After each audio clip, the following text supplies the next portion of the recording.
Welcome to India and the world. और आपको ध्यान रखना होगा कि फॉरेन पॉलिसी में इंटरनेशनल रिलेशनशिप में कभी कभी जवाब सिर्फ इसलिए दिया जाता है ताकि दूसरे मुल्क को ये पता रहे कि हम अभी भी एक सॉवरेन नेशन है। उर्दू में कहें तो खुद मुख्तार मुल्क हैं, शुद्ध हिंदी में कहें तो स्वायत्तशाही नेशन है।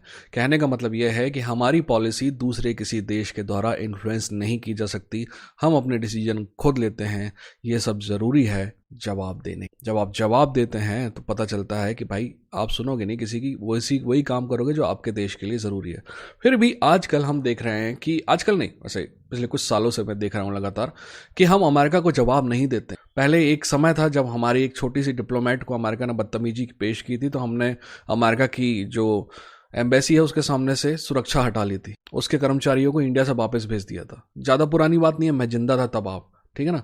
आप में से कई लोग जो है पॉलिटिकली अवेयर अभी पिछले 7-8 साल में हुए होंगे, तो आपने वो दौर देखा नहीं है। ठीक है, वो दौर था जब इंडिया जो है अमेरिका के प्रतिबंधों को भी आंख दिखा देता था। बट आजकल हम कुछ जवाब नहीं दे रहे हैं, स्पेशली अमेरिका का। वहां का राष्ट्रपति 1000 बार क्रेडिट लेता है कि उसने ये किया, उसने वो किया। हम उसको ये नहीं बोलते कि आदमी झूठ बोल रहा है। क्यों नहीं बोलते, ये सोचना पड़ेगा। क्योंकि हो सकता है कि अगर हम बोलेंगे तो फिर वो कुछ और बोलेगा, है ना। वो कुछ और बोलेगा तो हमें पता चलेगा कि एक्चुअली चीजें कैसी हो। एनीवेज, अगर मेरे को पैसा लगाना हो किस बात पे कि डोनाल्ड ट्रंप सच बोल रहा है कि झूठ बोल रहा है, तो मैं झूठ बोलने पे ही लगाऊंगा यार। क्योंकि जो इंसान बचपन से झूठ बोलते आ रहा है, बार बार झूठ बोलता है, ये बात है।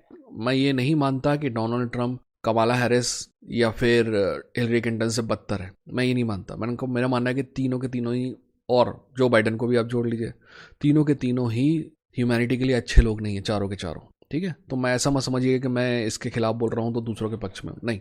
पर उसकी आदत है झूठ बोलने की, चीज़ों को एग्जैजरेट करने। पर फिर भी जो दूसरे देश हैं, जैसे चाइना ने जवाब दिया, वियतनाम जैसे छोटा देश है उसने तक जवाब दिया, पर हम जवाब नहीं दे रहे हैं।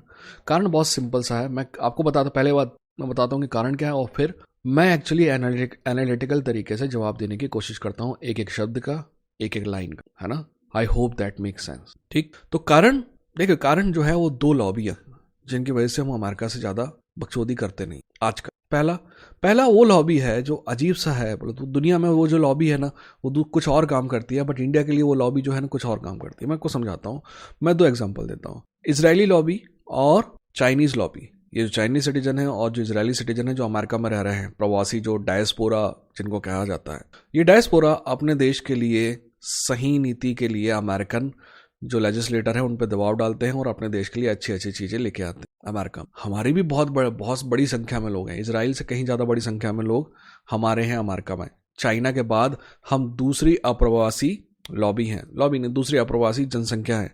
और हमारी लॉबी कमज़ोर नहीं है, हमारी भी लॉबी बड़ी है। बट हमारी लॉबी एक्चुअली क्या करती है, वो अमेरिका में रहती है और फिर इंडिया की गवर्नमेंट पे दबाव डालती है कि वो वही करे जो अमेरिका के पक्ष। समझ रहे हैं हम। ये तो होगी नंबर 1। और दूसरी लॉबी हमारे देश के अंदर के बिजनेसमैनों की लॉबी है, जिनके सारे के सारे संबंध, सारे के सारा पैसा जो है बहुत हद तक अमेरिका से जुड़ा हुआ। इसलिए वो नहीं चाहते कि उनके खरीदार का मूड खराब हो। इसीलिए आपके देश के हित जो है वो दिक्कत में। एक तरफ हमारे ही लोग जो बाहर गए हैं, हमारे तरफ से लॉबी करने की जगह हम पे ही भौंक रहे हैं कि ऐसा करिए।